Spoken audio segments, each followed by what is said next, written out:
In the morning, she is awakened by her mother calling from the kitchen. Juni, time to wake up. You need to eat before you leave. Juniper, in a sleepy voice, replies, Okay, Mom, I'll be there in a minute. After a few moments, she shuffles down the dirt floor hallway and into the dining room, just in time for a hot plate filled with delicious breakfast to hit the table. So, are you ready to leave today? How long do you think you'll be gone for? Debbie asks curiously. Oh, yes, I am a bit nervous, but in a good way. Who knows? I might become the leader of some new country or something. And to be honest, I have no idea how long I'll be gone for. A few weeks, maybe months. I don't know, it's hard to say, Juniper replies. Debbie quickly replies, Just remember what we told you. Be safe. We won't be there with you anymore. Yeah, Mom, I understand, Juniper says. After breakfast, Juniper starts to gather everything before she leaves. Juniper gets up from the table and walks quickly back down the hall and into her bedroom to collect her shield, armor, scimitar, staff, and backpack. She makes sure to put on the opal amulet her sisters gave her. After that, she goes into the bathroom to put on some battle paint. She paints on a thin black line going from one cheek across her nose and onto her other cheek. Then adds on an upward ombre of a vibrant scarlet red and a vivid fiery orange, then finishes off with a fading blue. Juniper slowly makes her way back into the living room with all her things. Well, I guess this is it. Time for me to leave, Juniper announces. Rowan, Ivy, Alan, and Debbie all take some time to say their goodbyes. Juniper then walks out the front door and starts her new adventure. Before Juniper leaves town, she decides to go see Biff Gig, one of the merchants in town. As soon as she walks into Biff Gig's shop, she's quickly greeted with a warm welcome. Oh, hello there, Miss Juniper. It's nice to see you again. It's been a while since you've been here. How is the family? Biff Gig loudly says from atop a ladder on the other side of the shop. Juniper is quickly filled with confusion. Hello? Mr. Biff Gig? Where are you? Everyone at home is doing well, thank you. Mr. Biff Gig, are you alright? He continues to ruffle through some things on a high shelf somewhere in the back and out of sight. He then shouts, Oh, yes indeed, everything is fine. Biff Gig then pushes off one of the shelves to roll the ladder he is on, knocks a box full of trinkets off of one of the shelves, and crashes near the front of the store, nearly falling off the ladder. Juniper quickly shouts, Mr. Biff Gig, be careful. He then slides down the ladder, hops across the room behind the counter, spots a fly, and snatches it out of midair with his tongue and perches himself on a stool. Well, good morning to you, Mr. Biff Gig. Juniper giggles slightly. And good morning to you too, Juniper. What brings you in this morning? Biff Gig quickly replies, Well, I'm looking for a short sword. Do you have any? Juniper asks. Biff Gig replies, Why yes, I do. It is 10 gold pieces though. Juniper replies, Darn, I only have 9. I don't have enough. With certainty, Biff Gig tells her, You know what? You have been coming here, well, your whole life. I'm willing to part ways with it for 9 gold pieces. But what do you plan on doing with the short sword exactly? With confidence, Juniper replies, I've got plans to travel. Just want to make sure I'm protected, that's all. Well, if you ever need some coin, you can always check the community board before you leave town. Or you can go about your way. But I suggest you at least check out the community board first, Biff Gig replies. Looks like I should check out the community board. I just spent my last gold coin on this beautiful short sword, Juniper proclaims. Good luck, Biff Gig replies as he hops off the stool back over the counter, knocking over another box on the ladder and quickly disappearing again. Juniper then exits the shop very quickly and makes her way towards the center of Flurg and starts looking at the community board. After about 20 minutes of searching with no luck, she decides to walk into the tavern and asks the barkeep where she can find it. Juniper walks up to the barkeep behind the counter and quickly catches her attention. "Excuse me." Barkeep quickly replies, "Yes, is there something I can get for you? A drink, maybe?" Juniper then replies, "Well, actually, I'm looking for the community board. I can't seem to find it. Where is it?"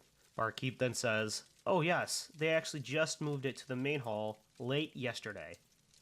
Juniper graciously thanks her and goes about her way. When Juniper walks out of the tavern to head towards the main hall, she glances off into the distance towards the southeast. She sees a section of the mountain range, one that she's always seen, but only has dreamt of hiking though.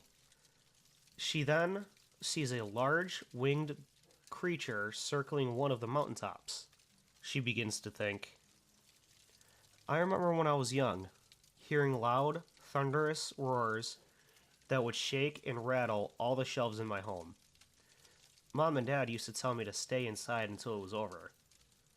This would happen maybe once a year, then once a year became 2 or 3 times a year. Now it's happening so often, none of us are really scared of it anymore. Whatever is making those roaring rumbles, it has never attacked us, nor has it ever been a threat. From what I can see, the winged beast is almost white in color." Eventually, Juniper gets to the city hall and quickly finds the community board and starts eagerly looking through all of the posts. She then starts quietly reading through them to herself aloud. Let's see. We have someone looking for a babysitter, someone looking for hunting help, moving furniture. Let's see what the hunting is about.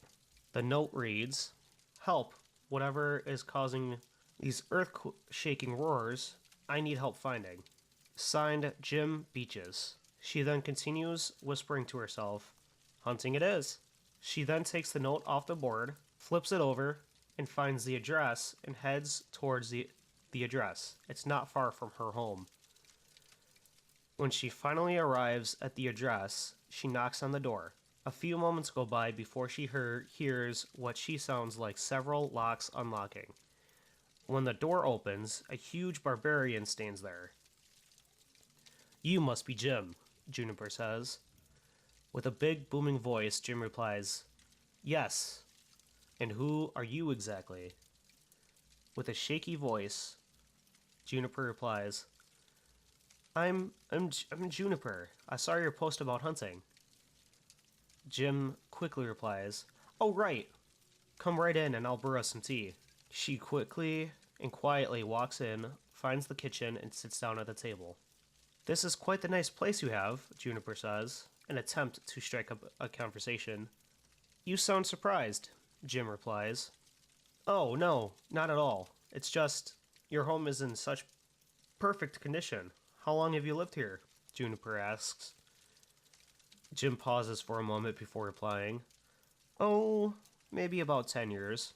I've been out of the army for about 3 years now. When I got out, I had learned that all my family had moved somewhere way warmer." "I don't blame them. Winters here can be rather brutal some years," Juniper replies. "Yeah, I suppose. They never really liked the winters here. I just wish they would have wrote to me first. Anyways, what brings you hunting?" Jim tries to divert the conversation. "Well, a few different reasons. One being food. Hopefully we will be hunting for some food on our way to the source of these earth-shaking roars and rumbles. And some other personal reasons I am not ready to share yet," Juniper replies. "Of course, I won't push those other reasons," Jim replies. "Thank you," Juniper replies. "Would you like some more tea? It's a home brew." We will be leaving in a few hours before prime hunting hours begin. Jim states, Please, the tea is really good. That explains why it tastes so unfamiliar, Juniper eagerly replies. A few hours pass. Juniper, are you ready to go? It's time to go hunting for some food first, Jim says from across the house. Finally, I was starting to get restless, Juniper eagerly replies. Good. I just need to pack a couple small things then we can go, Jim states. As Juniper continues to wait in the living space, Jim collects his weapons, armor, a little bit of food, and some other needs he thinks they will both need. I've got everything we need, and now we are starting to lose light. Let's go, Jim says with haste. Juniper quickly replies, I'm right behind you. Where are we going anyways? Jim then replies, South, there is a thick wooded area not too far from here. Juniper then says, Perfect, lead the way. As soon as they start walking, the air quickly fills with silence. Both Jim and Juniper notice. Jim then says, Do you hear that? No, there's actually nothing to hear. This is so strange, Juniper notices. When the air goes silent like this, there's usually danger afoot. Be quiet. We don't know what's out there. Understand? There's a small, clear path just up ahead we can enter in at, Jim explains. Quietly, Juniper says, Understood. Jim then cautiously opens the brush, chops some small branches off, and throws them to the side. He then whispers to Juniper, Follow me. It's in your best interest to remain silent. Juniper nods in agreement and remains silent. Jim then starts moving forward, continuing to move branches and slice vines out of the way.